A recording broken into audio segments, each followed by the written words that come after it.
So yun mga idol, nandito kami sa may elementary. Pictorial na mga grade 6 mga idol. Ayun na mga idol, medyo naya nga po ako mag-video dito sa part na to dahil ang daming estudyanteng nakatingin sa akin mga idol.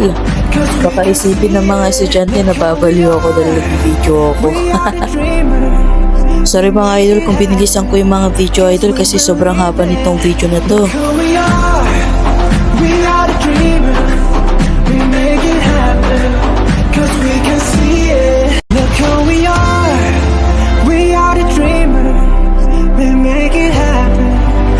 We believe it. Look who we are. We are the dreamers. We make it happen. Cause we can see it. So paano yung mga idol, hanggang dito na lang to, abangan yung part 2 mga idol. Bye bye.